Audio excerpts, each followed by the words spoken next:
A lot of people think, oh, you're in your 30s, testosterone's probably still where it should be. Oftentimes it's not. We have guys at Game Day Men's Health in their 20s that come in.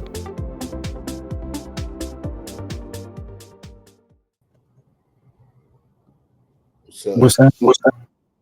how we doing? A little tired, a little fatigued. Yeah, I was thinking I'm proud of you 1 week out and still hitting the podcast. That's impressive. Yeah, bro. I can't lie. I definitely had to man, maybe I should just skip this one, but fuck that. Man, buckle up and be like, all right, I got this. Honestly, Big Daddy Nate, and we got my beautiful chocolate man here, Mike. We're just talking about Mike being 1 week out and still hitting the podcast, Yeah, I was surprised. hell yeah.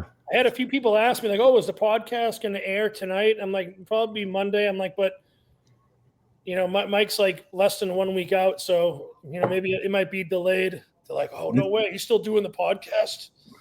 Honestly, it distracts me from just sitting around. Yeah, for sure. By the time the podcast's done, you get to eat again, right? That's exactly what it is. It kills this gap from 7 till 9. Right.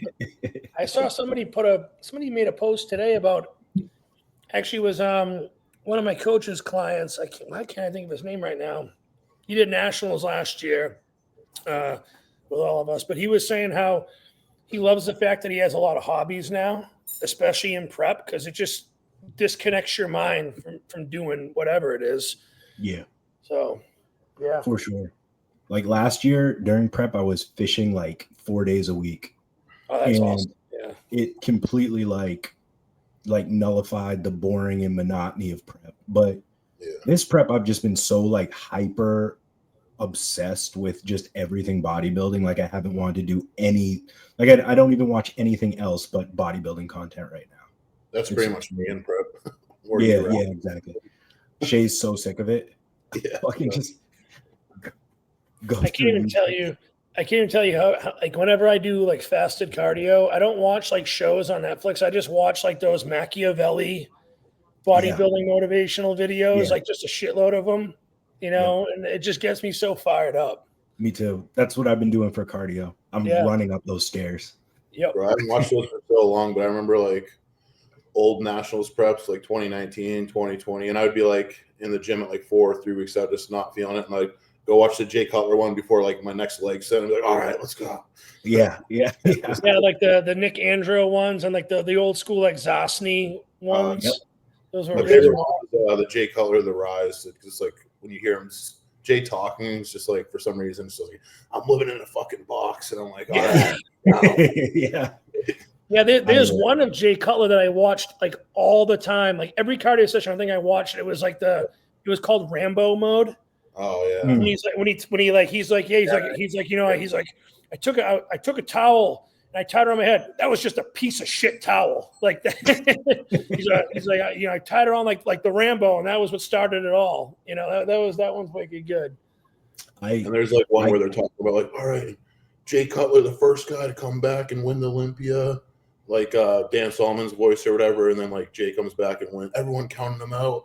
And it's the way they just go into it, and you're oh yeah, I'm partial to the Branch Warren ones. Those ones fire me the fuck up. I was just gonna bring up Branch. I would watch those, the one where Martin Fitzwater's talking. He's Branch is a psychopath.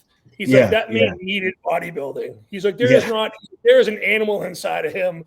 Those ones are awesome. Just watching him train gets you fired up. You're 100%. You know what's fucked up? I watch Branch train, and I'm I'm gonna go in there and fucking kill it just like him.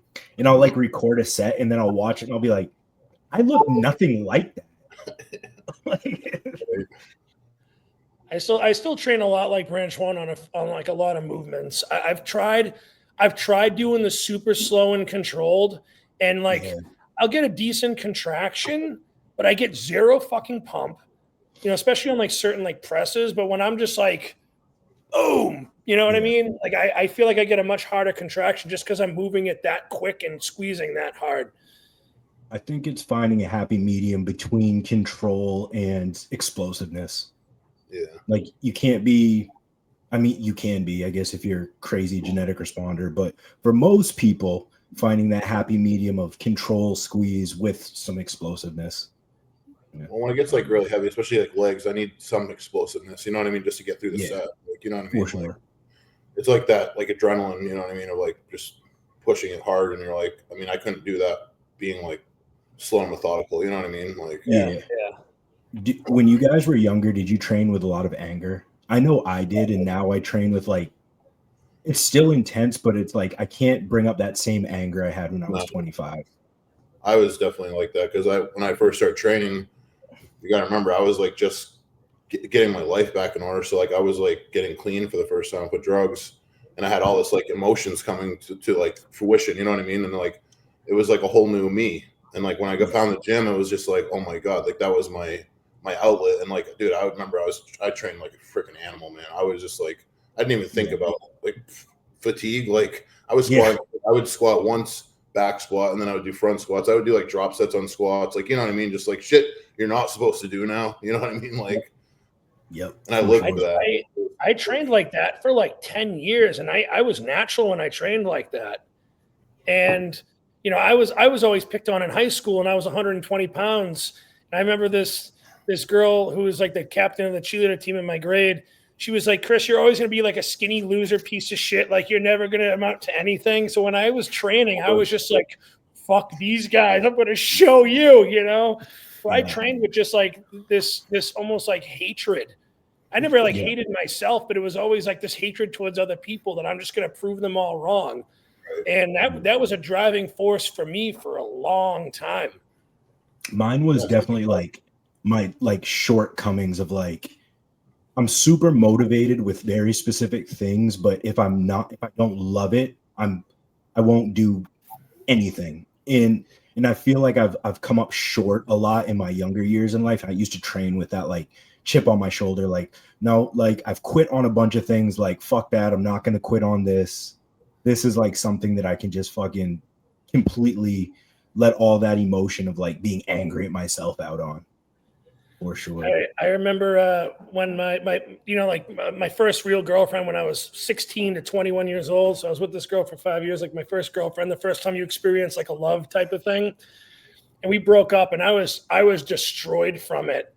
And I remember one workout, I was in the gym, and I was at the first gym I ever trained at. I remember I was doing bent over barbell rows, like with an underhand grip, like how Dorian Yates did them.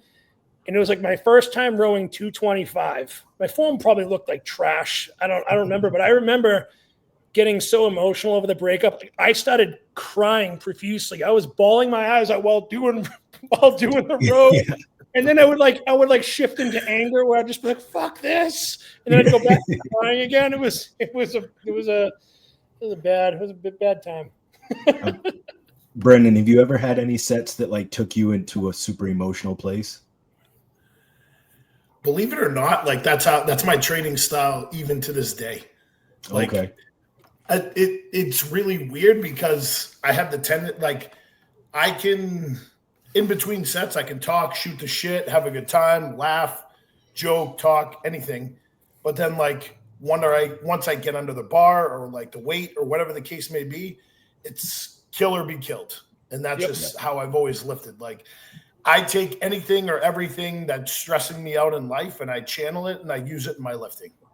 Yeah. And it's always worked. You know what I mean? And my blood pressure has always been great. Like the stress has always been mediated because 9 times out of 10, like that's how I can fall asleep so fast too, is because I just let shit roll off my shoulder 9 times out of 10. You know what I mean? Unless it's like, you know, something drastic in life that's going on. But obviously, I haven't lifted with anger in a really long time. I'm just at a different point in my life where I don't need it. I thought that anger was like a very, very powerful tool, but there's like, I've talked about this before in different places and stuff on Instagram, but and I wish I could channel this every single set, but I can only do this like every once in a while. But there's this part where I almost feel like I leave my body and like everything is so like perfectly clear. Like I'm thinking about nothing upstairs. Like there is nothing going on. I'm just feeling the weight and just lifting it.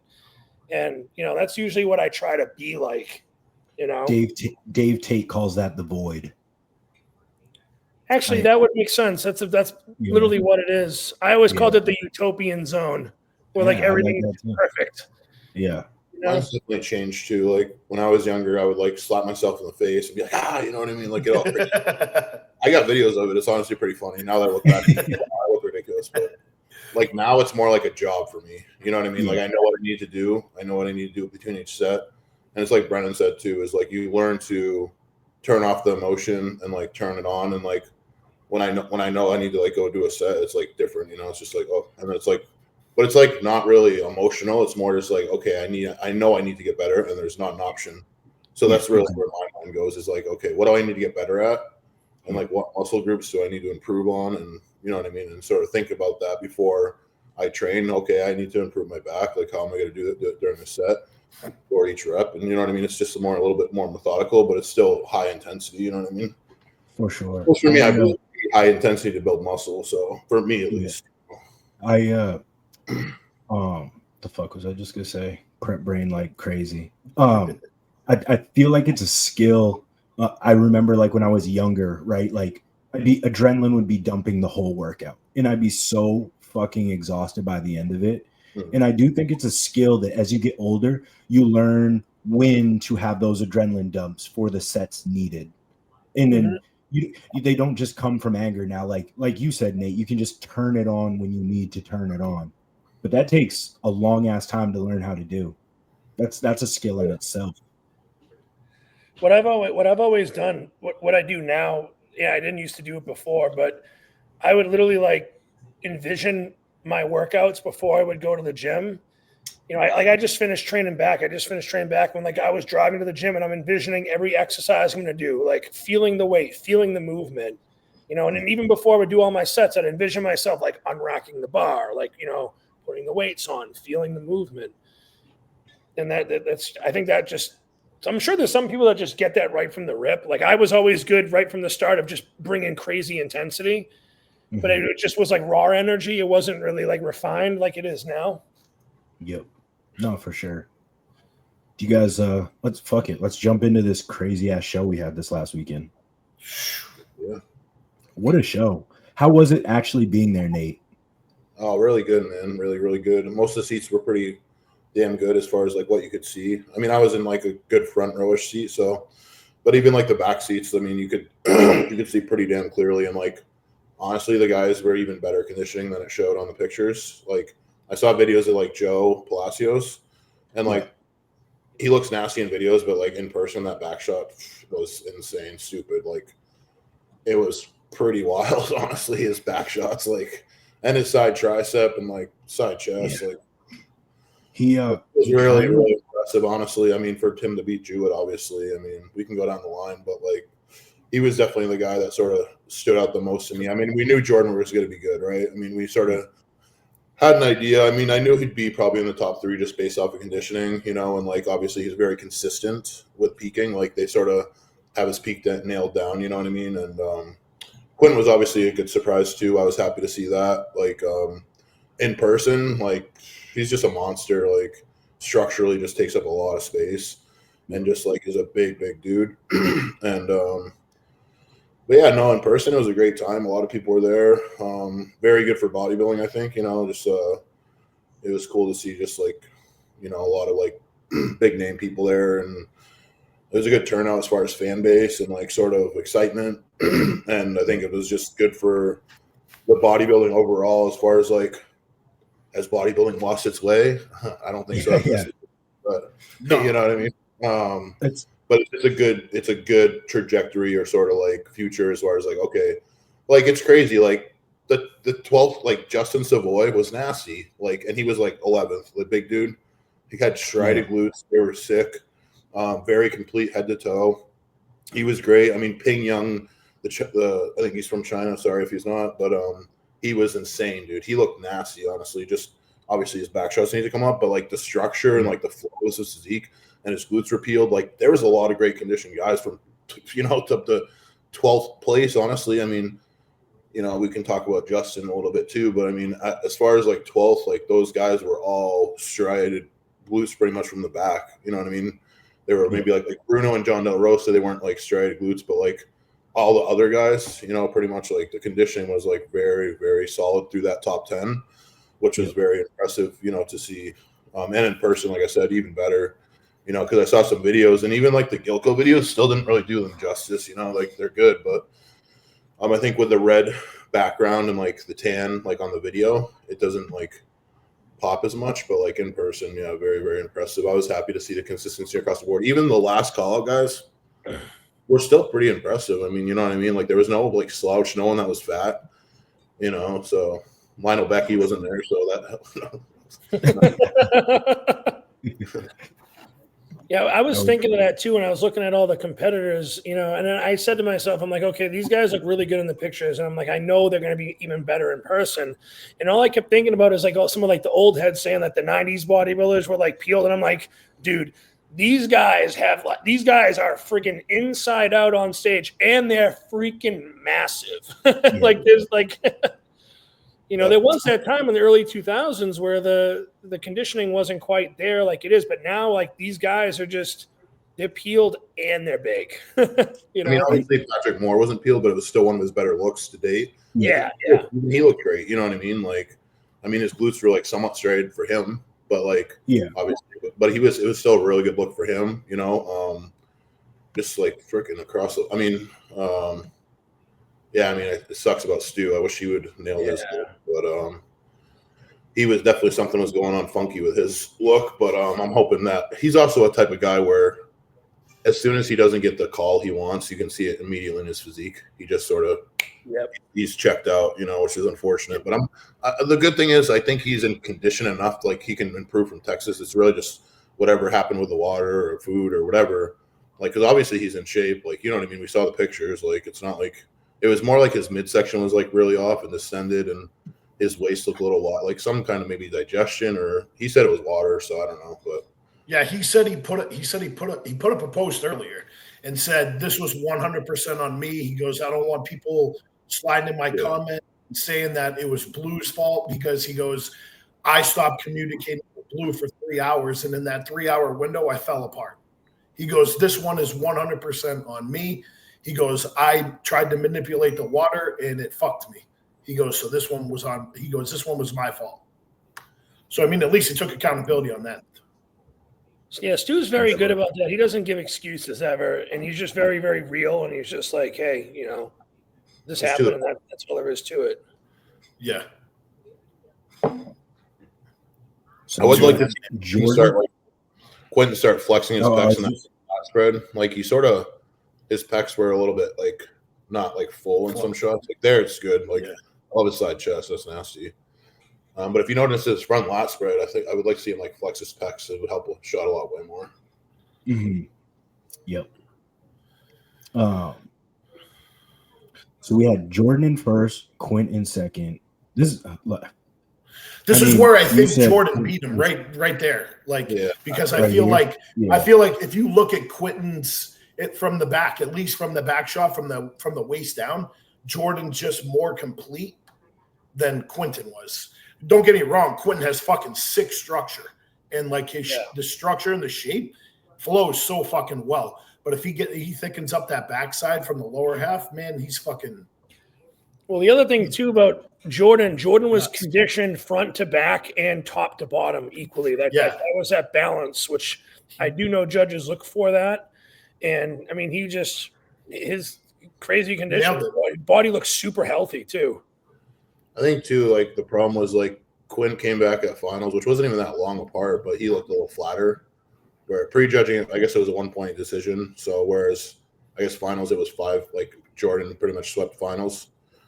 Jordan obviously was just hard as a rock. I guess he got a little drier for finals, but Quentin, like you could tell he faded a touch, and like his posing like. Towards the end, like they were working him like the first prejudging, and his stomach was like belly breathing a little bit, and his abdominals weren't fully contracted in some shots. But that's being nitpicky, obviously. But I mean, I think if Quentin, honestly, I would not just give it to Jordan in Texas. Quentin could honestly fix some stuff, and you never know. Like, it could be another close battle, and Quentin might be able to edge him out. Who knows? You know. Well, I heard thinking. Sorry, go ahead, Mike. Oh, I was just gonna say I was thinking the same thing. I Jordan has a very good chance of winning Texas, but like Nate said, I'm not counting Quint out to come back a little tighter and maybe switch that 1-2 around and get his Olympia qualification. Possible. I mean, it's happened like in other shows, so. Yeah. Yep. I was going to say, like, I heard from a few people that this was kind of a last minute decision for Jordan to do Tampa, and that I heard that, and I don't know if this is true. This is all I'm saying from what I've heard, but that, like, I guess Chris didn't even peak Jordan like 100% for this show, and they were saving it for Texas. So I heard a few people saying that Jordan could be about 5% better for Texas. So we'll see how that goes. I mean, it makes sense from a coaching standpoint because it's a 1 week apart, and you already put on Texas as the main show. It's like 1 week is sort of silly to play with some stuff if that's your main show. And obviously, he was already peeled out of his mind, so it's like you really need to peak him that much anyway. Yep. Let's go Gilco. And him and Chris had run their pre-peak trial 2 or 3 times to make sure that they had it nailed down. Yeah, I was seeing that with the multiple high days back to back, pulling the cardio and all that. They wanted to see what would work, what wouldn't. Bro, you should play Ping Young real quick. I want you to show that dude after Joe. Okay. It was just fucking a large human being. All Joe needs is a little more quads, and that's because of his waist, right? Yeah. I mean, he has a huge upper body though, so I mean, even thicker, those thicker legs from the side. I mean, they're good there, but just think of a little bit more size there. It's going to be nuts. Yeah. I mean, he's just. He reminds me. He reminds me kind of a new school Jay Cutler. Yeah. He has just way better. It's still crazy, but in person, that shit was wacky. And the side tricep, just hold this side tricep and not do the ab and thigh thing. His side tricep is one of the best in the league. Watch when he gets in. That's Jay Cutler too. Boom. That's very Jay Cutler-esque. Yeah. Just hold the side tricep and the most muscular.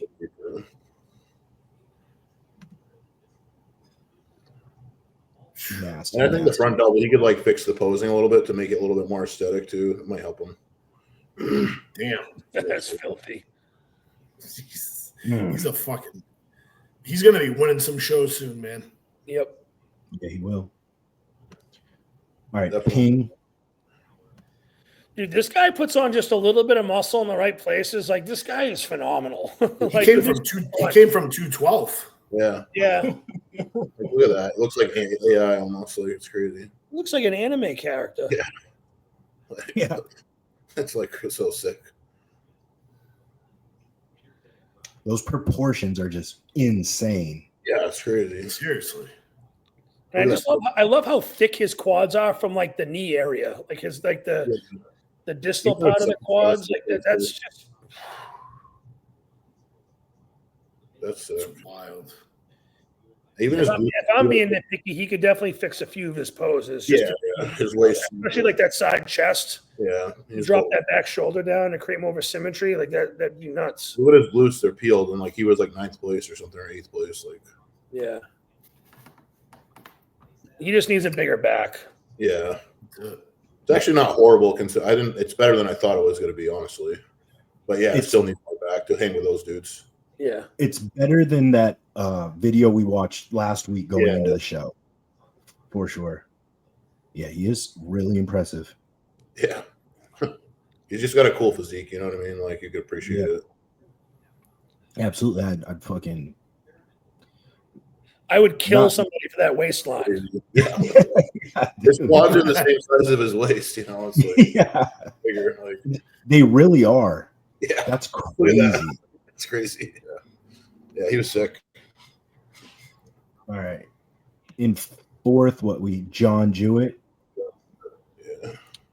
Let's see. I heard he wasn't really peaking for that either, but who knows? People will say that. I think he was go back up. Mike. Yep. I think he's right above. Maybe not. I thought he was right above it, and maybe not. No. Maybe he isn't. Who do we have in fifth? Bruno? Was it Bruno in fifth? Bruno was fifth. Yeah. He was all right, but I mean, I'm not a huge fan of his physique. I thought he was going to be a little bit tighter, but he's still like not bad. He's just a little narrow. Yeah, he looks a little off on this. But he has a lot of muscle. Nate, since you were there, do you think that this guy deserved fifth? I mean, I could have switched someone else with him, honestly. Yeah, okay, that's what I was figuring. I just feel like they love this dude. I don't know why, but like no side leg really. Like from the back, his hamstrings and glutes are a little bit lackluster. He is big in person, has like that like big upper like density, you know, but like like his back's pretty decent, but like the lower half is like Yeah. Like I would have had Del Rosa probably over him, but and then yes, John rounded out sixth. He was just like in person. He just looked a little bit downsized. Maybe I don't know if it's a fullness issue, but like he still looks like he has more in the tank. Obviously, we're talking about him retiring, but I think he like that's not a retired physique, you know, by any means. No, it doesn't look like it's regressing, you know. I think he's just checked out of the sport, honestly. Yeah. His YouTube and what he's gotten in life. He's like working a job. He said even in prep, he was like, you know what I mean, like going to work where he's not used to. They want to start a family. Yeah. I get it. He's put a lot of time into. So I think he turned pro in 2005 or something. So that's 20 years as a pro boxer. Dude, I was gonna compete in Atlantic States back in 2009. It was like 3 weeks after I did my first NPC show, and I ended up forgetting like my posing trunks and stuff. So I just was like, whatever, I'm not doing it. But John De La Rosa did that show as like an amateur.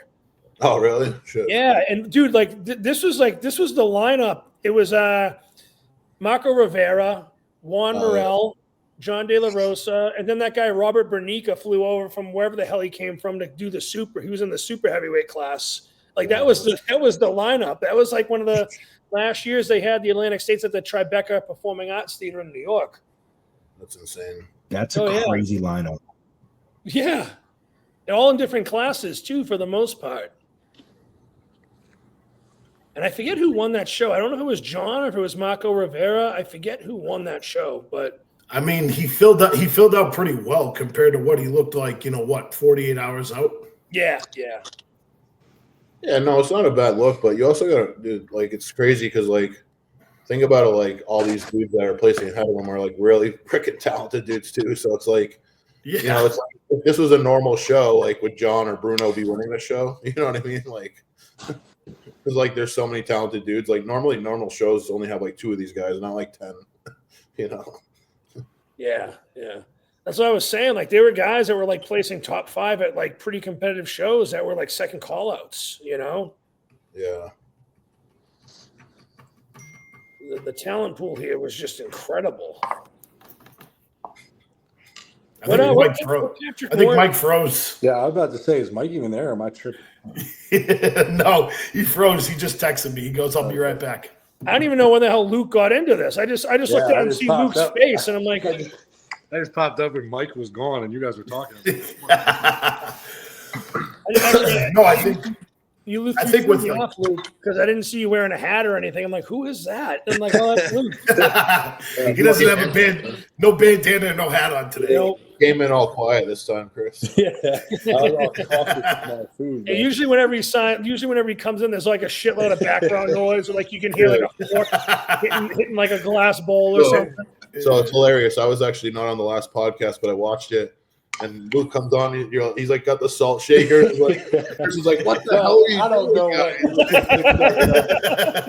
I don't know what. I was dying. I had someone. You know that guy? I don't know. He like reposts a lot of the podcasts. He's like a bald dude. Oh yeah, that guy's wicked nice. Super nice guy. But he like tagged us or whatever. I forget what he wrote, but he was like, way too loud when you come in. Other than that, good podcast. I was like, okay, sorry, man. My bad.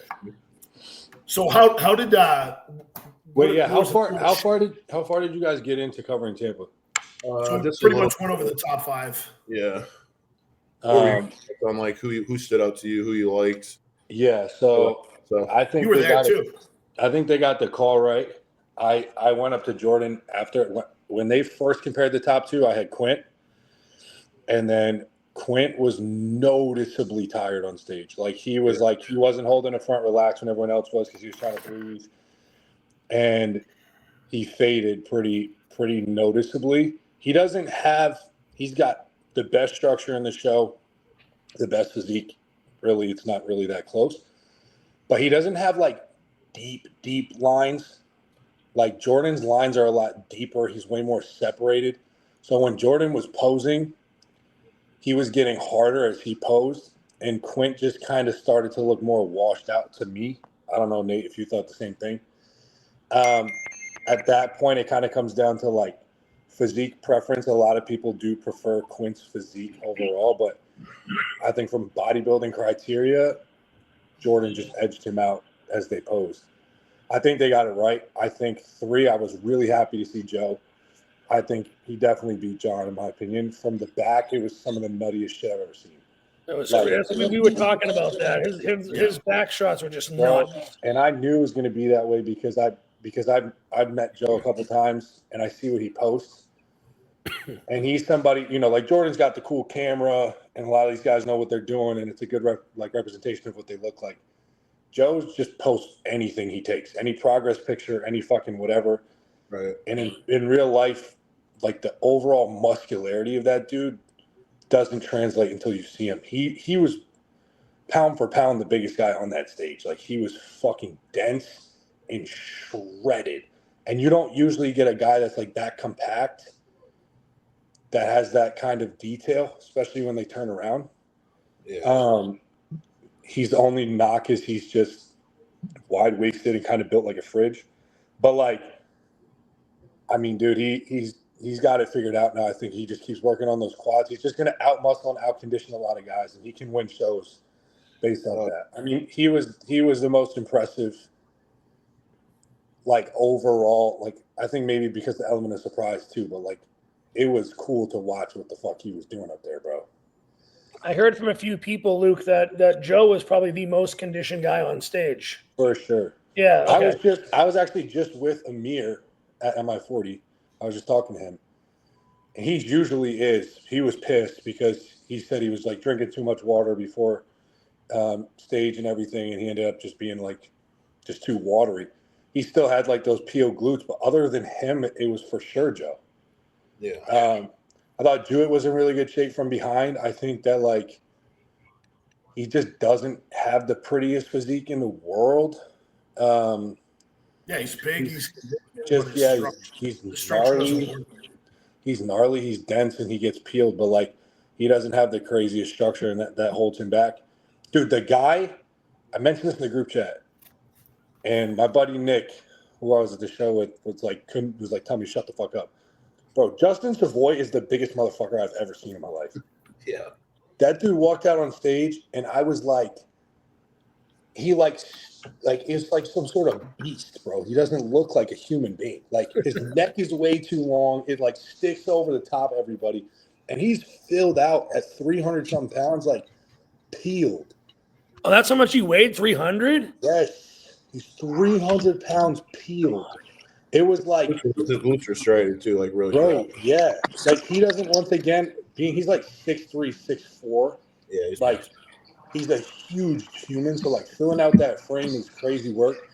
And like his waist isn't the smallest, so his structure isn't great. But like, dude, I mean, like he obviously, I think he placed fair based on, like I said, bodybuilding criteria and stuff. But my eyes were just like, what the fuck is that, bro?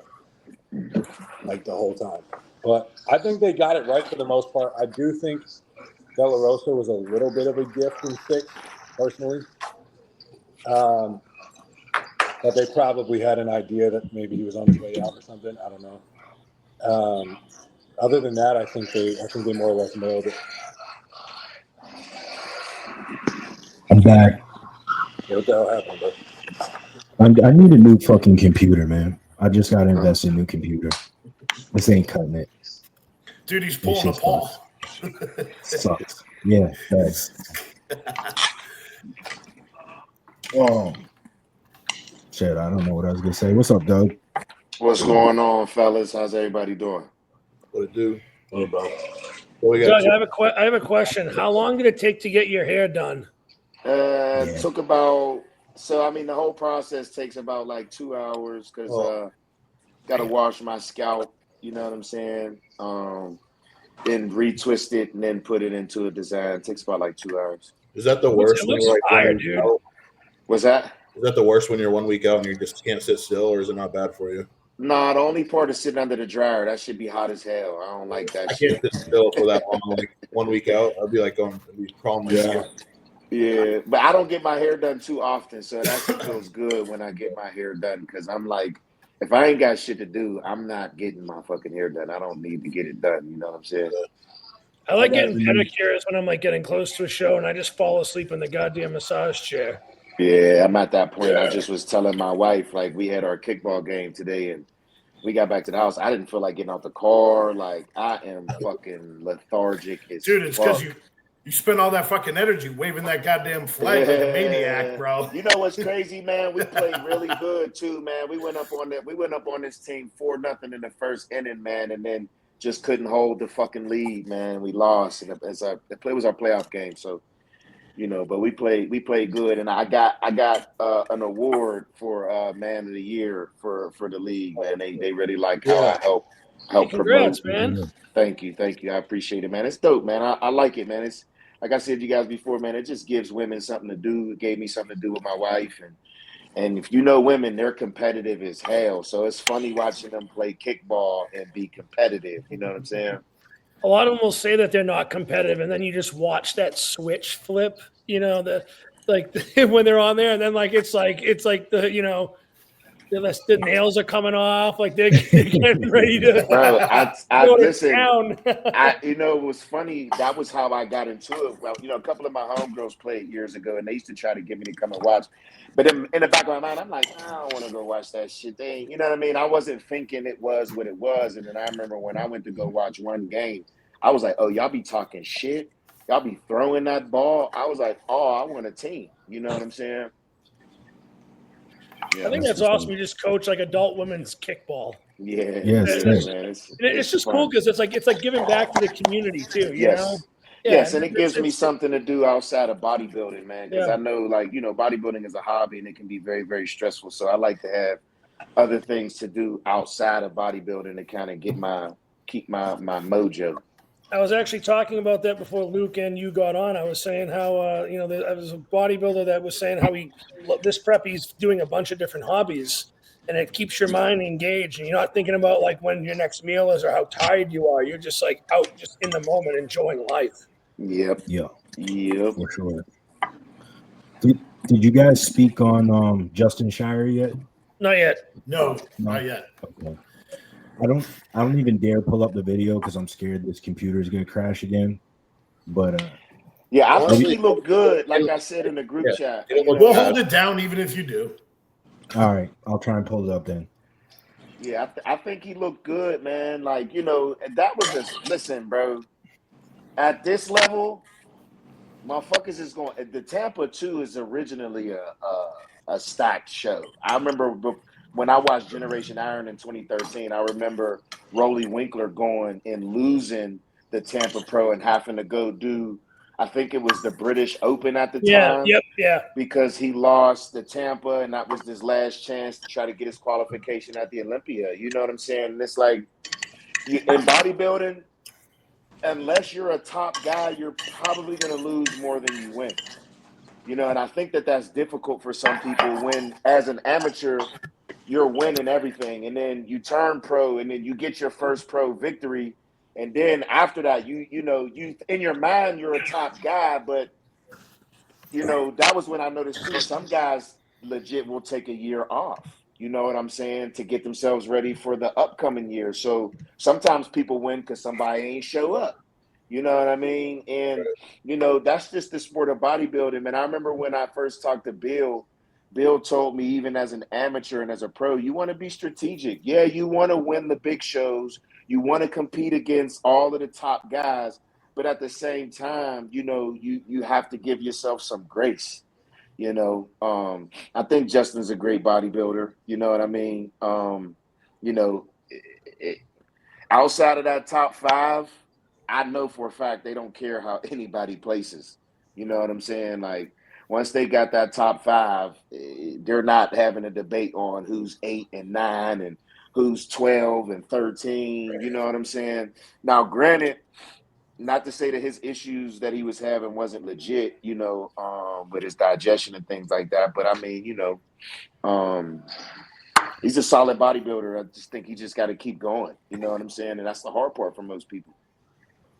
I was saying that actually, I don't know who was talking, but you can go ahead first. I'm going to give my take on Shier, and it's going to come off as harsh, but it's really not, because he's obviously a way better bodybuilder than me. I think that since 2021 Nationals, when he turned pro, he kind of bursted on the scene because of his freaky proportions, his massive arms, his tiny waist, and he's got those 3 show-stopping poses: his front relax, his front double, and his front lat. Since 2021 Nationals, I think he turned pro at 216? Yeah. It's 2025. He was 220, right? And he didn't even beat Carlos Thomas at that show. Mm-hmm. He then went on to win a Chicago Pro that, to be honest, was really weak, and he arguably shouldn't have won. And then he placed last in the Olympia. He still got to the Olympia, crazy. But I think a lot of people, because of his freaky proportions and those 3 poses specifically where he bursted onto the scene and caught everyone's attention, they kind of acted like he's already that guy. And he's not. He can be, but I know he likes to live his life in his off season, and he doesn't take it too seriously, and that's cool. Like, to each is their own. But it's showing on stage. He has not really improved. He's not getting any younger. And I'm going to be honest, I was at the show, and he was in the second call out on the outside, and I didn't even notice him, bro. Mm-hmm. I didn't notice him because he's just not that big, and he looks way more impressive in his individual routine by himself on Instagram because his proportions are crazy. But he does not occupy a lot of space on stage. I didn't know he was only 220. He's only 220. No, he was 225 on stage. Still, like, his side quarters, he was taking up like this much room. Like, he wasn't wide at all. Like, these guys, I mean, I just talked to Amir. Amir was 275 on stage. Yeah. You know what I mean? Yeah. Savoy's 305. Morgan McDonald's 305. Not that these guys even beat him, but like, these are big motherfuckers, and they were dwarfing him. And then on top of that, he admittedly, like, he can be harder from the back. His back, like, his insertions and the way he's put together from behind, like, isn't ideal. But he also wasn't necessarily, like, peeled from the back either. So, like, this is, like I said, that sounds really harsh, like a harsh critique, but I'm not. I just think people have these expectations of him that are way higher than they should be. I think, like, that's fair.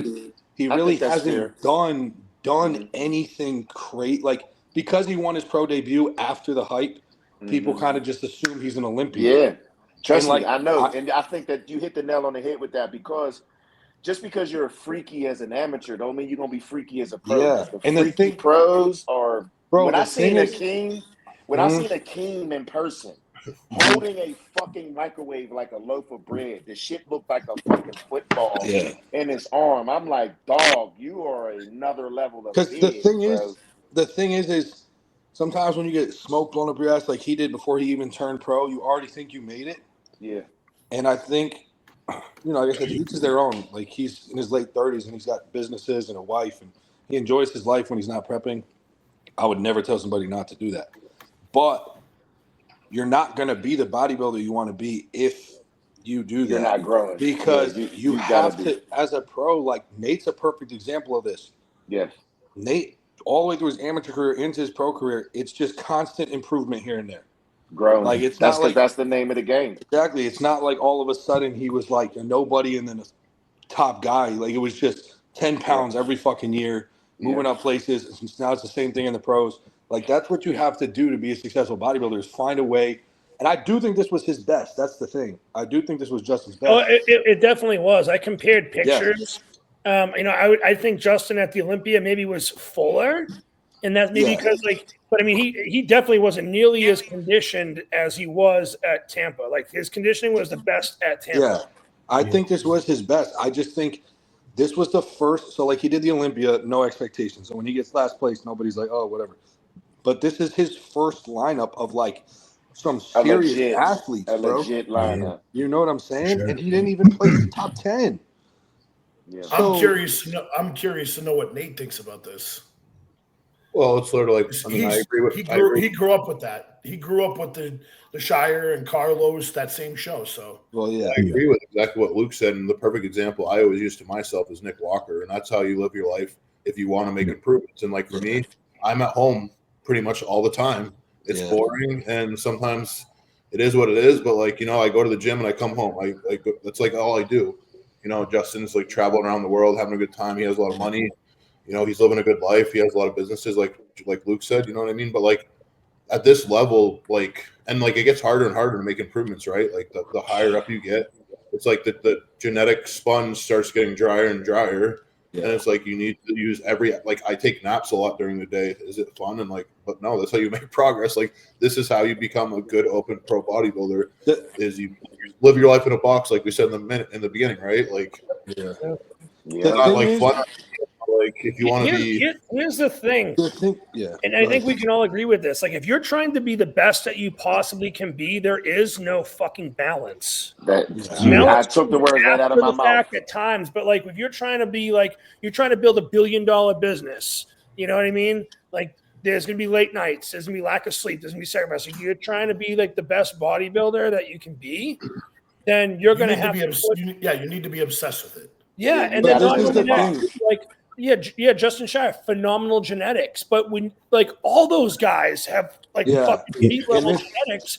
But the thing is these guys have elite level genetics, but they're working their fucking asses off. Yeah, and this is the thing too. Like it's your life. Live it how you want. But like if you're gonna take your time in the off season and not really, kind of TRT it and live and travel and have fun. Don't be mad or pissed or pissy or not show up for finals when you don't like the way you look. Come show. Oh, he didn't show up for finals? That's what I hear. Wow. No, he didn't show up. Well, pretty much I'll give you the story what happened. So at the end of the finals, they brought out every one competitor, 22 guys or whatever, and they all had them rejudged everyone, which they usually don't do. They only do top 10. But this time they did everyone. Then after, what happens is top 10 does the opposing routine. Before your opposing routine, they call each individual athlete and they hit one pose. So like Morgan McDonald, who wasn't top 10, Morgan McDonald, number blah blah blah, hits a front double. Next guy, Prince Bodabang, hits a front double, whatever. Well, they it was just on and off. He never came out and hit a pose. So but that's the thing is if you're gonna do that. Then you live. I wouldn't call it consequences, but you live with the result, right? It's been 4 or 5 years, and he's put on 5 to 10 pounds of stage weight, and he has room to grow. So that's his choice. You know what I'm saying? Only thing I don't like is when people make them long ass posts about shit that went wrong in they prep. And it's like Nate said, would you have made that same post had you won? Would it have been a digestive thing had you won? That's the only thing that I just be like, I don't like when people try to deflect. Well, one thing for me, I'll never forget when my coach said this to me, and it resonated with me, and it made so much sense. He said, Doug, sometimes you're going to show up, and somebody's just going to be better than you. And it ain't got nothing to do with your meals. It ain't got nothing to do with your training. This is bodybuilding. You know what I'm saying? And your goal after that is to just continue to improve. You know what I'm saying? It's a subjective sport. All of them look good, and especially when we're by ourselves, we're taking our pictures, we're making our videos, we all look good. But on show day, sometimes it's just how the cookie crumble. And that's why I say I'll never say my coach didn't peak me right, or because none of that matters. Because I'm sure Jordan went through some shit during this fucking prep. Like I could guarantee you his prep wasn't 1000% perfect. You know what I'm saying? Like well, that's damn near impossible. Yeah, Doug, this is why I said before you and Luke came on, Stu took 100% accountability for everything that fucking happened. And I loved what Stu posted earlier today. I'm like, it was a good post. I had a lot of respect for that guy. I was with him the whole day, and he was really like bummed because in the morning when he woke up, I saw some pictures he showed me at like 9 or 10 a.m. He was on, but he didn't drink any water really. And by 1, he would just kind of was like dehydrated to the point where he looked almost like he spilled, but he didn't spill. And he was just eating a lot of sugary carbs trying to fill up, but he didn't have any water to kind of, transport anything. So, so it was tough for him because he thought he was like on, and then he saw the pictures and he was confused by the placings. And he was just like, why isn't it translating? And like, he was really in his head. He didn't want to go back for finals, bro. He was like, fuck this. But he went back, and I think he even, apparently, I wasn't backstage with him, but he told me after, he was like begging like the chick backstage to be like, he's like, please don't make me do my posing routine. Like she sent him out there, and he still did it. You know what I mean? He wasn't happy, but he still did it. It's because it's hard when he expected to win that show. I talked to him because he came out like hot fire too. I was at USA's when he won. You know what I'm saying? Because he beat Borrow. I was going out there to support Borrow, and I'm like, and I remember the high praises from him. You know what I'm saying? He dominated that show, man. He handily won that show. And then what's funny is he was talking about this. He was like, bro, because he did the Tampa a week after that, and he got 7th. And he was talking about how like it was a very similar kind of look he brought 3 years ago. But it's just harder for him too because like his placings keep moving back. You know what I mean? He won a bunch of shit as an amateur, and then USA's was his first national show. He wins the overall, and then it was like some seconds, then some 4ths, then some now 9th. You know what I mean? And like some of us got to climb that ladder. You know what I'm saying? Like, and I hate to throw Ronnie's name out there, bro, but I remember watching his movie and Kevin Levrone asking him like, "Why do you keep doing this? Like you're not winning." And Ronnie's response was, "I like bodybuilding. Yeah, well, I like this shit. You gotta love doing this. The outcome, you want the outcome, but ultimately, I feel like if you believe in yourself and you're passionate enough, it will come. But sometimes it's just gonna take longer for some people than others. You know what I'm saying? Some people come out like hot fire and they're just in the mix. You know what I'm saying? Stu's also my age, bro. Like he's young. I turned 28 this month. He's 28. Yeah, y'all are babies, man. Like he's still young as shit, man. So, and he's a freaky dude. He really doesn't think he's that. Like he really doesn't think he's that good, bro. His hand is as big as my head. He is such a massive human being.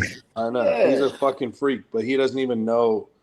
I think because of like the direction his placings are going and stuff, he's like. He's pretty on himself about it. You know what I'm saying? So, touch on that same subject is like with the Ronnie thing is like, and to go back to Justin Shier and Carlos is like, honestly, like it's no offense to them, but those dudes, if they weren't good at bodybuilding, they would have quit. Like you know what I'm saying? Like they don't have that same love. I feel like for me, like to me, I just like love this shit like to the core. And you know what I mean? I love this. I said this. I was talking to my roommate Nick. Because he used to live out in Arizona, and he used to train. Y'all remember Lord Jones, Brian Jones? Oh, yeah. Yeah. So that dude was a freak. He used to train with him, and he was just talking about how, like, the guy barely fucking tried, right? It barely seemed like he liked the sport. And he was just looked like that.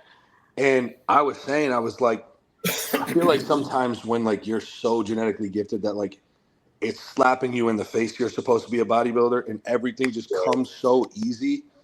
You don't have that same like love and passion for it because it's like not the same, like nothing worth having comes easy, right? Like if it comes so easy to you, it's like that hot chick, right? That all of a sudden you holler at her and she's like about it like that. She's not as hot anymore. You know what I mean? Like it's the same concept. Like if you start bodybuilding and all of a sudden you can eat a pizza and get shredded glutes and then you win overalls eating pizza a week out. Like, it's like that didn't feel that good. That was a little too easy for me. So these guys don't really have that love. Whereas like guys like Nate or even myself or a lot of us on here, we've just had to fucking grind a little bit every year, and then you start to see all that work that you're putting in like slowly pay off, and it feels good. It like reinvigorates that sense of why you're doing what you're doing, and you fall in love with the whole game. Well, what I was gonna say is like these top level pros all have different levels of love for bodybuilding, and I would say somebody like Nate, his love for bodybuilding probably stronger than a lot of guys that are at the Olympia.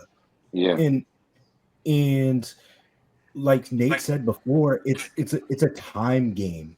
Like if you can grind this fucking shit out and you love it like that, and you're at least genetically gifted to some degree, hopefully one day it's going to pay off. But like these guys that, like Doug said, that come in and they're phenoms, once you get hit with a little bit of adversity, and you don't necessarily love it like Nate does, it's a lot fucking harder to be like, yo, like, let's keep doing this. I'm very curious to see how Shier reacts from this. Right. Like, I'm very Doesn't curious. Seem like he's doing Texas. I'm very curious to see if he packs it in and he's like fuck bodybuilding, or if he turns it up, because I feel like it's going to be kind of one or the other. Because I feel like with people like him, talking about the genetics thing and kind of the rant I just went on, it's like when he's chilling in his off season, he knows that he has it to like, he's going to look sick once he preps. Like he already knows he's got that crazy structure, those crazy arms, da-da-da-da-da. So he's like, well, I already know, like, I got that. It's not like, me, if I bring the same physique I brought last year, I have no fucking legs. So I know if I can't fuck around and then die and think I'm going to look good, I'm not. Right? I have to build some shit in my off season if I want to change the way I look. Whereas, like, he already kind of has all the tools. He just needs a little more tissue. So we're running off fear compared to him, exactly. right? Yeah. Like, I'm scared as fuck, bro. Like, I'm fired up. Like, I don't want to be fucking. Who's a good example of it paying off and like staying in the long run, as James Hong said, honestly. That is a good example. I'll tell you, even though Jordan's young, Jordan's a good example too. Yeah, he is. Even though he's young, crazy genetics, like he doesn't have crazy body parts. He doesn't really have. Just continuously gotten better and bigger and better. He loves this shit. Right. That's why I say that's what's dope about bodybuilding, because you can tell, and this is no shot at nobody we're talking about, but you can tell who loves this shit genuinely and who just does it because they're good at it. And there's a difference. That's what you were saying, Mike. Like some people are doing it because they're good at it, and some people are doing it because they love it. You know what I'm saying? And when you love, like for me, I love the challenge. Like, I just was telling my homegirls today, because they're like, man, I don't know if I could have that kind of discipline. I'm like, in my mind, in my perspective, it's just a switch. I just can't go and eat whatever I want to eat because I feel hungry. That's what you guys do. You know what I'm saying? There's just difference in perspective and what I put it. And for me, I like that challenge. I like the challenge of being like, everybody's eating fucking chicken hoagies and french fries, and that shit smells good as hell. But in my mind, I'm like, I don't need that shit. I know what it tastes like. I got a goal I'm trying to hit. You know what I'm saying? And for me, that's why I will always, even my clients, I tell people, like, you got to love this shit beyond the look and the clicks and the views and all. Like, if social media went away today, you know how many bodybuilders would stop? Like, literally would fucking quit. Because they can't take their selfies. They can't edit their videos and their pictures, like, because they're doing it for an ulterior motive, as opposed to, no, I just like doing this shit. You know what I'm saying? And then the thing is when you marry the two, what you just said, people who love it and people who are good at it, you get someone like Keon. Exactly. Yep. You know what I'm saying? Yep. And like that took a minute for him to find, bro, I think, because I think he had some moments too coming up, like when he was like third call out at the Olympia and some shit where like everything came so easy at first. Imagine if he quit. Yeah, you know what I'm saying? Imagine if he quit. But that year he like took off the Olympia or whatever, and he got caught a lot of shit for it. That was like when he like, like looked deep and found his love for it, and then married the two, and he's taken off ever since. Samson, same too. Yeah, you gotta have love and passion for this, because even if like you're the most genetically gifted person, when you don't have that love or passion, and you almost take your genetics for granted, you know, like that right there is what's going to cause problems. I mean, I'll say this. I'll use myself for an example here. I could probably be a top 10 power lifter for my weight class in the world. Like, I've been told by so many people, like, you should have just done powerlifting. Yeah, I seen you squatting whatever the fuck you had the last time. I'm like, this motherfucker, dude. I like, you know, ass the grass too. Listen, I did a mock powerlifting meet for charity, and I was 220 pounds, and I had over a 2,000 pound total. I had a 570. I had a 574 raw bench. I had 800 pound squat and a 725 pull. That's ridiculous. That's crazy, and everyone's just like, you should do powerlifting, and I'm like, I fucking hate powerlifting. That's the same look. That's the same look that me and Mike had with each other at Rhode Island. That's ridiculous. He's like talking about fucking like overhead press and like fucking 400 pounds. I'm like, yeah, like that's you and Luke, fuck off. Your strength is God given, bro. Like to be able to do shit like that, bro. And you want to know something? 500 pounds on my back. I feel like blood vessels is coming out my fucking head. But I'm just warming up with that bitch. Yeah. I'll straight up say it though. Like my strength is it was a God's given gift. But I'll straight up be honest. Like, I've taken that for granted because I don't do anything with it. Mm-hmm. But I love bodybuilding. That's where my love and my passion is. But the two collide. I mean, because when I tell people powerlifting, some of the best bodybuilders were powerlifters too. You know what I'm saying? Ronnie, so you kind of are, Ranch, you are using it in a way. But I get what you mean. You know what I'm saying? Because you're definitely a fucking tank, bro. Like, I mean, I love you make certain. It's like James Holland said. I seen him squatting 7 plates. He made it look easy. Yeah, and people see that and be like, "Oh, I can do that." No, the fuck you can't. No, the fuck you cannot do that. Do you see the bar bending, bro? The bar is bending because it's just die. Hey, it's just steroids. I be trying to tell people, man, like, listen, bro, like, motherfuckers, some people could just make shit look easy, but that don't mean that it is easy. You know what I'm saying? Yeah, that's facts. Yeah, Luke, it's facts, dog. Overhead pressing 5 fucking plates on the Smith machine is not that's ridiculous. That's ridiculous. Yeah, Luke, that's pretty nuts. I want to train with you one of these days because you're one strong fucking dude. Now y'all hurt each other. Yeah, it's so funny because we get so competitive for sure. Steel sharpens steel, though. You know what I'm saying? Yeah. That's the beauty too when you have like another crazy motherfucker with you training. You know what I'm saying? Like, that's the one thing I love about my coach. He'll get done with his set. He was like, I got 8. You better get 9 or 10. And I'm like, oh, yeah, you fucking right. I'm going to get 9 or 10. You know what I'm saying? And it's like he's challenging me to beat him and then vice versa. You know what I'm saying? Like, I love that shit. Yeah, I don't have anybody I train with up here, and I wish I did. I would kill for just have like a fucking just like a nut job of a training partner. That's been the good thing about being down here, getting sessions in with Nate and some other people that are down here, man. It makes a difference, bro. It makes so much more. You know what I would give to just train every day with Mike Condell, because we trained. I saw him. I saw him at my 40 like 2 days ago. Yeah, dude. He was training with Brianni Terry or whatever. Yeah, and he just got the 240. I'm like, God damn! Looking the way he looks right now, I said, God damn, 240 looking like that. Shit. Yeah, bro. Yeah, I was talking with Nate the other day. I just feel like a fucking soft bag of shit. It's the worst, bro. It's the worst. Right now, I'm closing in on 250, but it's just that mind game when like you don't see the lines type of thing, It's just worse. It's worse during like this time of year too. Like everyone's in prep. Yeah, and you see everyone getting lean and doing shows, and you're like looking down at your fucking butt. But we're looking at you like you got all that. Look, I just said to my man, I can't wait till I can eat 150 grams of oats again. Like I'm tweaking. Oh, bro, for I'm already on that shit, bro. I'm so funny, bro. I'm like, this little shit I'm eating now. I'll be like, why even give it to me? Just tell me to fucking fast, bro. Like, this is I'm down to 80, bro. It sucks. Listen, I already know how you feel if you're at 80, motherfucker. I know you're like, I said this to my coach before, like, why? Why am I eating this? Yeah, sometimes, bro, on my rest days, like my carbs drop 50%. So they just cut in half. And like my 5th meal right now on a training day is 45 grams of carbs. So on a rest day, it's like 22. Bro, Cream of rice. First off, What's that, like 100 grams of rice? You weigh it out, you're like, what's the fucking point? Exactly. Like, what the fuck is this? In that meal, it's cream of rice too. So it's like 28 grams of cream of rice raw. And I put it in this little bowl, and I'm like, this is just pissing me off. I'd rather go no carbs. I'm the same way, Luke. I do not want to hear it. I've had 3 days where my carbs have been 45 grams of carbs each day. Yeah, I've been there too, bro. But not right now. Fuck that. Just use a fucking baby spoon. This is what it is.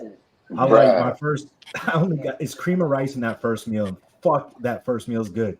Like right now, I'm like, I can't wait till tomorrow morning. Yeah, bro. But then I start to. Because I can't take my shake until I at least do my fasted cardio. That's what I was about to say. I start to hate fasted cardio so much. Obviously, it sucks, but mostly because it's in between. I wake up in my first meal. I'm like, fuck this shit, bro. I'm hungry. Fasted cardio blows when you're getting lean and the fatigue starts to kick in, and like you just want to wake up and eat, and then you're like, and I'm like slow moving anyways when I'm at that point, so it takes me like an hour to get out of the fucking house in the morning. You know, then you do your cardio, then you come back and like you sit in the driveway and you're just looking like, I can't get out of the goddamn car.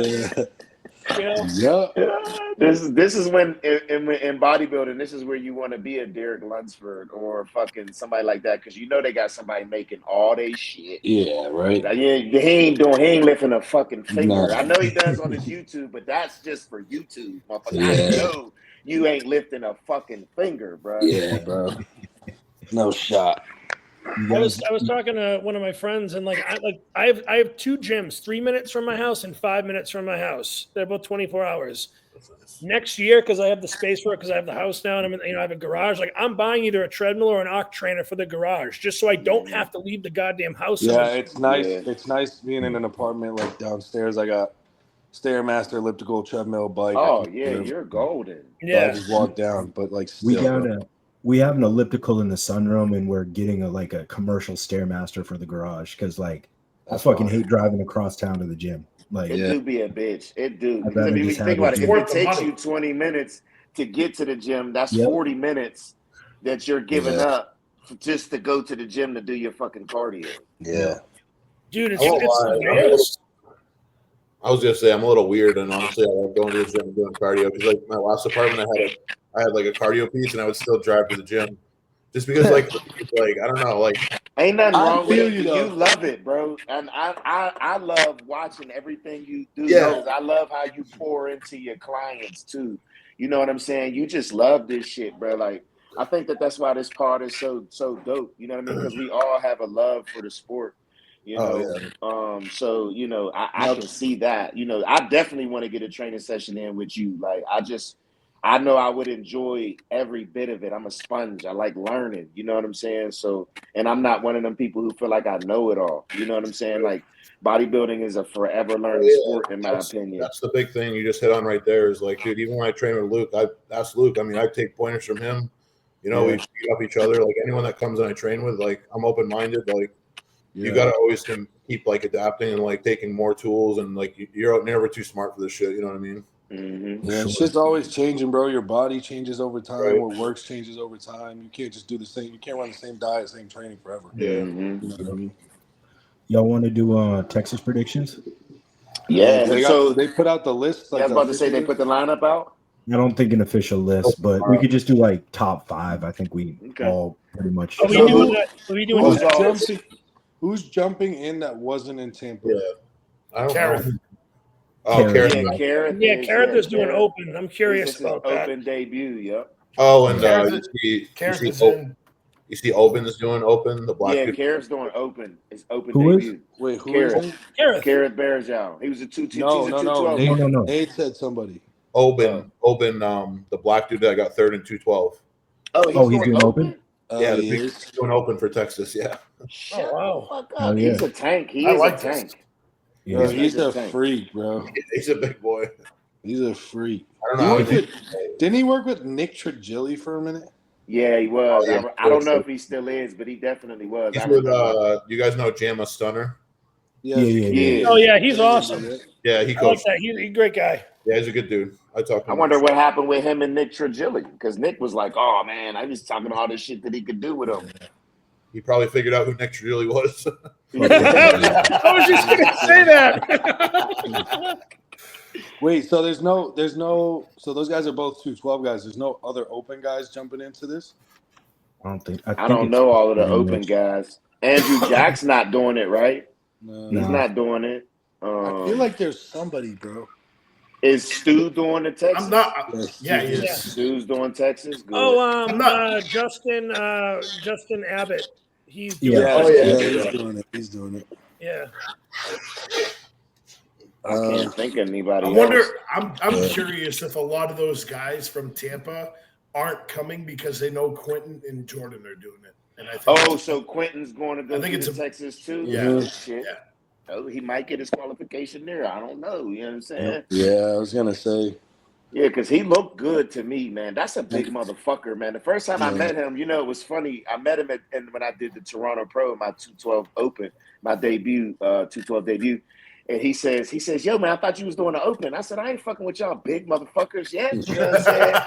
Because they originally had my name on the Open list, and then they had to switch it and put it back to 212. He was super cool backstage. You know what I'm saying? Like, and every time I see him, he always show love, man. So it'd be nice to see him.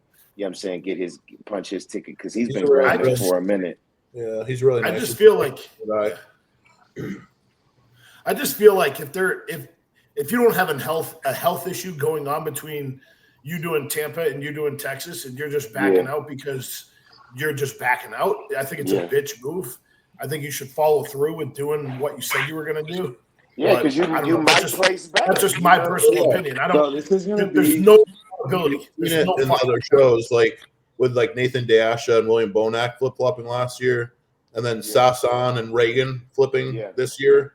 So I mean, you can't just quit. You know what I mean? You got. I was gonna say I can get better.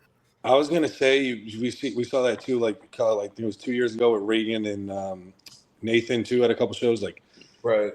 But this time it's not two people. It's like the whole top six could be rearranged. I mean, even Stu, if he can fix his peak. Exactly. Stu could move from 9th to fucking 3rd, or Joe could drop, or Quint could miss his peak, and Joe could beat Quint because he's so fucking field. Like, you never know with shit like this, and this is going to be a really cool. That's my point. Don't throw in the towel when it's a fair game for everyone. It's not like an Andrew or a Nick or a Derek who's showing up. That's what I told Stu, because he was questioning Texas, and I'm like, bro, first of all, you live there, and I'm like, second of all, this wasn't it's not like you got to go fix a body part or you weren't in shape. I was like, you messed up with water and you messed your peak up. I was like, you fix that in 7 days. That's not a problem. You can jump fucking 6 places. I was gonna say that, Luke. If you did Tampa, and let's say your peak wasn't 100%. That right there, it's worth it to do Texas, because you can easily fix that within a week. Exactly. Or something else. Now, I'm unless you got you just got smoked, or to be fair, I can understand why Shier doesn't want to go do it, because it's even if he's nailed, he's not. He needs to grow. Because he needs to be bigger. If his feedback is you need to get bigger, all right, I'll. You know what I'm saying? A guy like Stu doesn't need to be bigger. He just needs to nail his peak. A lot of those guys in the top 10, it's the same thing. And Jordan obviously wouldn't be doing the Texas, right? Because he won the Tampa. I think he's doing Texas. Oh, he's doing it. Yeah. He said on his story. Yeah, he lives. That was his main show. That's what I thought. That's what I was wondering. If he won the Tampa, was he gonna shut it down and just get ready? He made it. No, he literally he was in the car on the ride back to the Airbnb with Chris. And he goes, just so everyone knows, I'm going to be perfectly clear. I am doing Texas next week. Oh, shit. Well, here we go. Dougie, I said earlier on the podcast that you weren't here yet, but from what I was hearing, Chris didn't even peak Jordan like 100% for this show because they were saving that for Texas. That's what I thought. We could see an even better Jordan, and then I'm sure Quinn's going to fix a few tiny things to be even more competitive. So, I mean, Texas will be a good show too. I can't wait now to I'm see excited. This shit in person. Now I'm excited because I wasn't sure. I didn't know if Jordan was doing it, so it'll be cool because they could run it right back. It could go 1 and 2 again, or it could flip flop, or somebody, or if Stu comes in and does his motherfucking peak. 25-30K check too. So fuck that. It's a huge press, yeah. Amir was telling me too just now, like he's gonna try something completely different. He's like, I'm gonna be the most shredded motherfucker on that stage, and he gets peeled.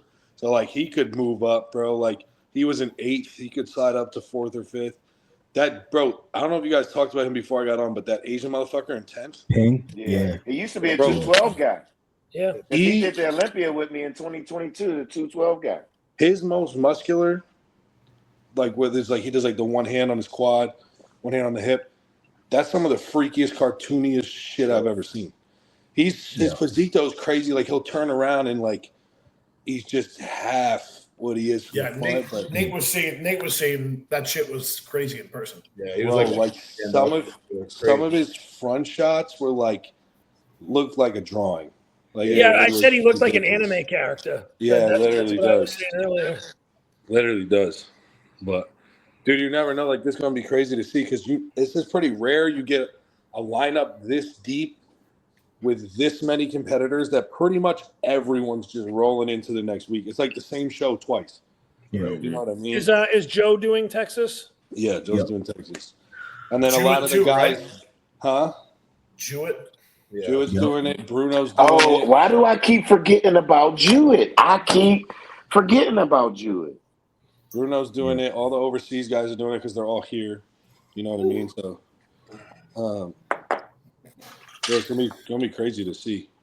I forgot about Jewett. But did you guys talk about him? What did you think about him? Yeah, I said he's big as fuck and he's in shape. He's just not that pretty to look at. Like he has a tiny waist. It's just like the way he's put together. Like you were saying, he's just not pretty. It's like he hits doesn't flow. He hits his front lat thread and like it's all filled out, but it kind of just looks like a rectangle of like shredded muscle. Whereas like the other guys in the top 3, even Joe, like you see that X frame, you see the shape, you see the delts, everything kind of pops. The waist pulls in. He just looks like a refrigerator of shredded muscle.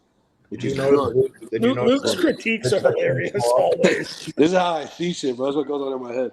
Did you notice his midsection was a little off, Luke, though? John's? Yeah. When he turned around, he made up for it, but...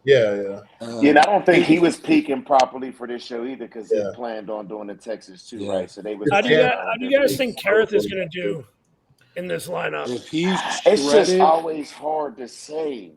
If he's shredded, he can make... I see him like... 7. 5th, 6th. I was going to say 7th, maybe 7 through 5. Yeah. If he's shredded, though, but like... 5th. I've never really seen Kareth like inside out. Yeah, he doesn't really get glutes. That's a hard show. If you don't start those dudes, like. Yeah. So I realistically probably have him like somewhere in the back of the top 10, like maybe where that Ping dude was, something like that. Yeah. If I had to guess, but. When do you leave for Texas, Mike? I fly out on Wednesday.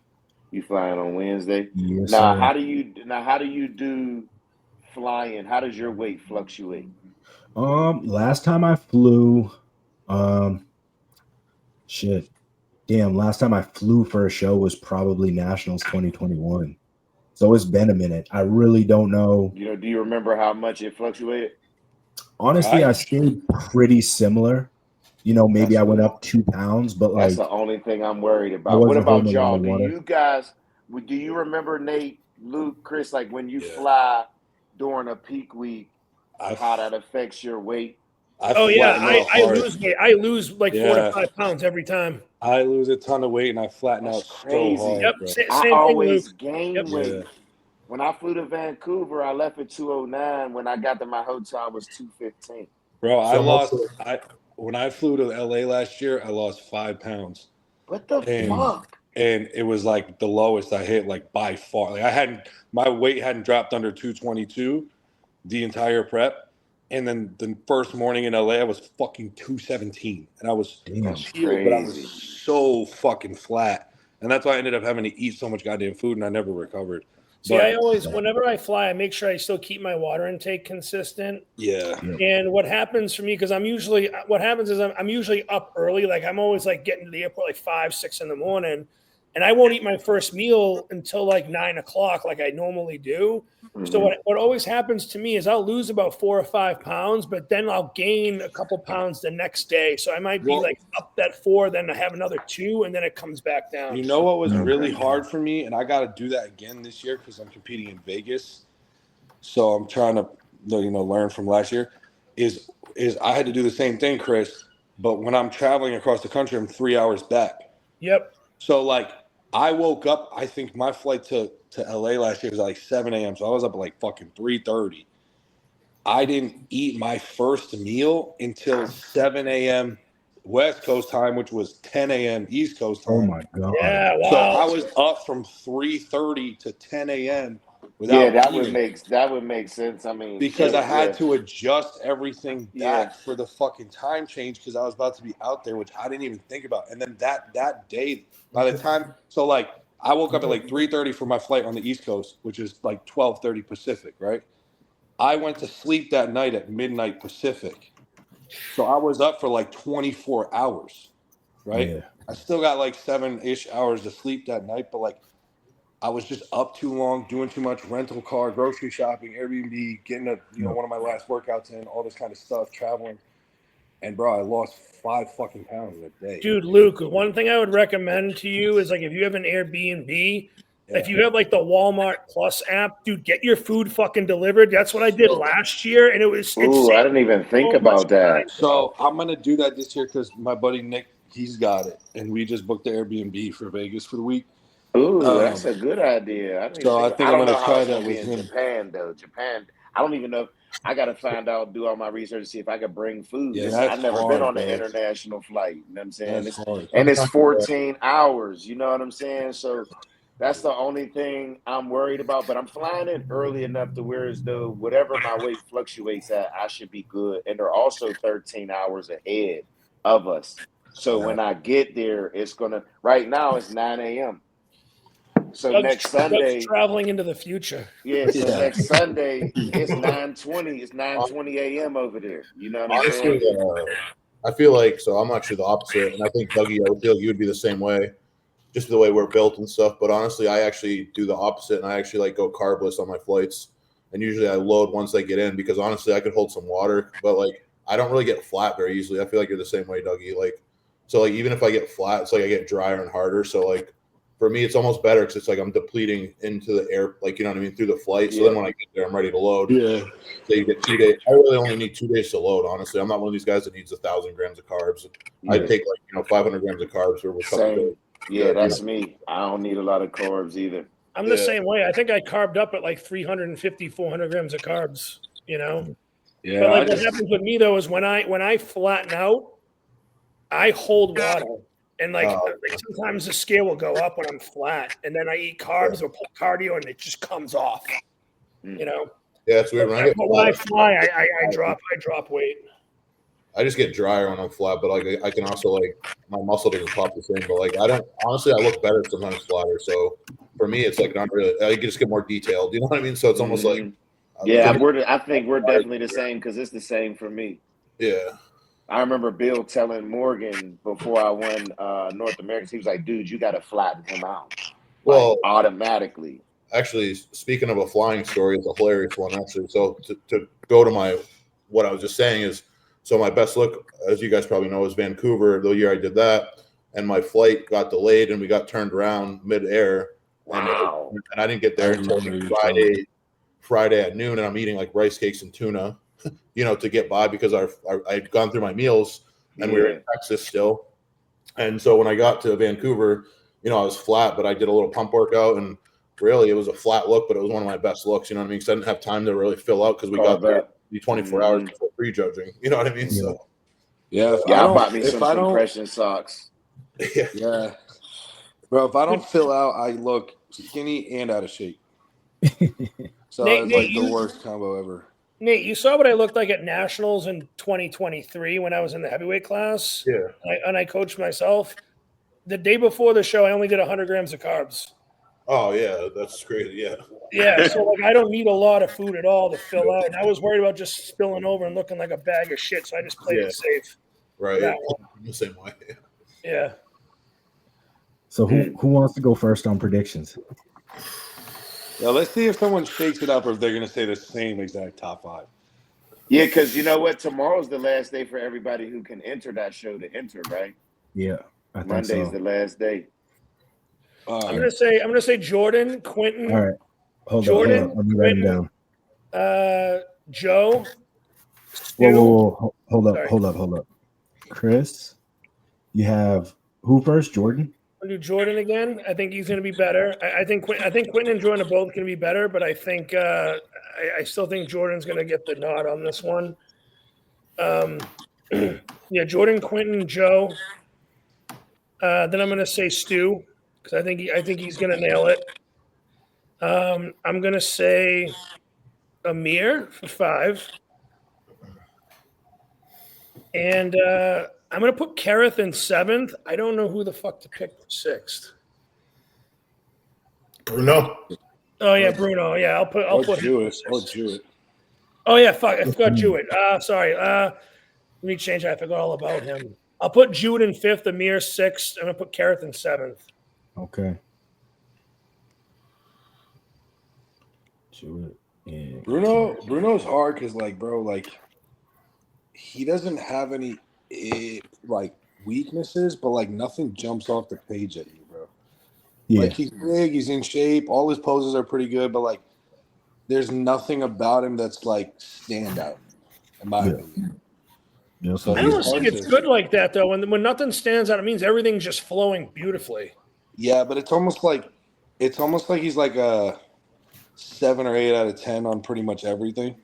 Where it's like Jordan's pretty much like that too, where like nothing stands out, but he's so complete and peeled and like grainy and hard that like I don't know, it shows better. Like when you think about Bruno, like I don't even know what I would tell him how to improve for this week. Like, well, if he actually had glutes and hamstrings, I think that would make a big difference.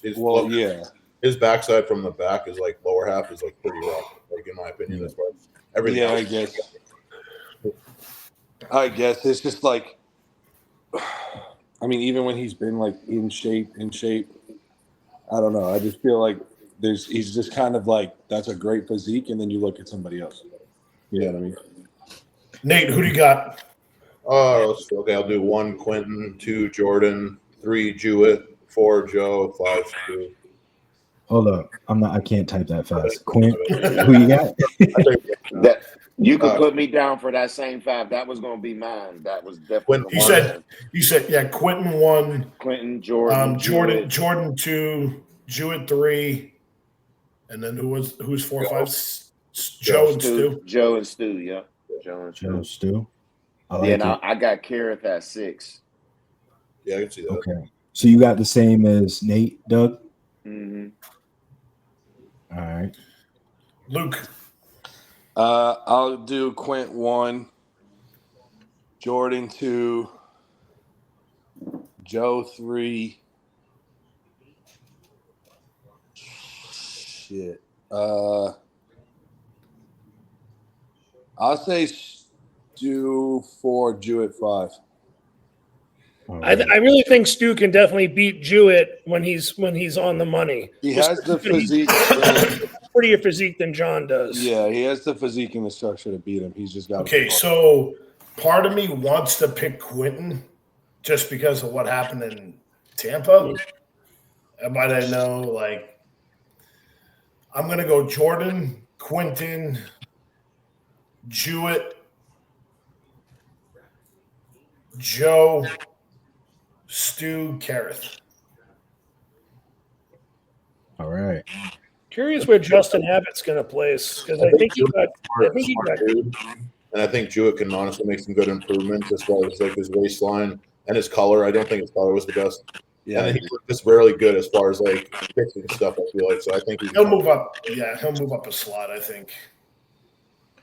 Like if he brings his Olympia look, I feel like he'll be third. You know what I mean? So, Mike, what are you picking? I got Quint, Jordan, Stu, Joe, Amir, Jewett. I like that. Mike, where are you hoping to land? Not like Five rocks, bro. Say top 10. Say top 10 all the time. Top 10. That's what the fuck was I talking about, bro? What? Top 10. No, you know? I'm gonna say better you than me, brother. Yeah.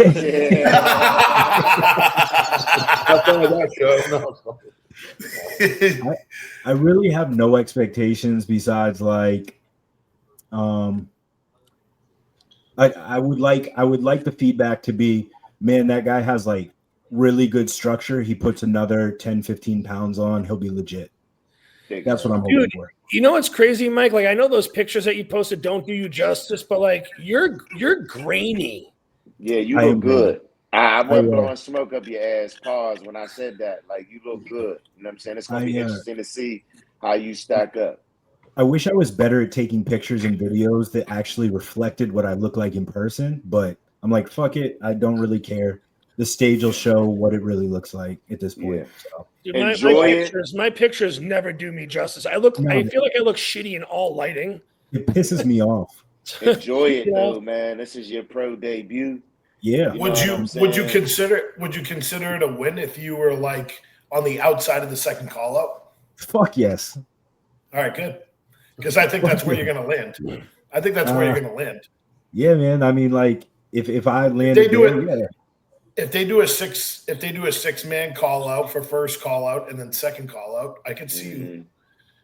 I'm telling you, conditioned and like the way your physique is. Don't put it past anything. Like I'm gonna knock some motherfuckers off. You know what I mean? Like beat some people that you wanna. You know what I mean? You are. They're good people. They're gonna.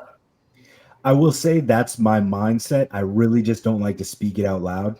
Yeah, I'm the same way because I get like that too, though, Mike. I never know. That's people asking me, "How you think you're gonna do over there?" I don't fucking know. I'll speak for you, motherfucker. They're coming from all over the world, bro. My goal is to win, place top 5. If you don't place first call out, ain't nothing you could do anyway after that. So I get it, and I don't never like to crown myself. I kind of feel like, you know. I don't like doing that because I just know how the sport can be, and if I crown myself and I shit the bed, I'm gonna be in a fucking dungeon for 10 years. You know what I'm saying? Hey, what about you? You're doing fucking Japan next weekend too. Top 3, let's go. Yeah, I mean my goal is make first call out. I make first call out. I feel like I got a shot. You know what I'm saying? I'm one of the guys that won. Was that? Go ahead, finish. No, I was saying I'm one of the guys that won. I didn't have to apply for it.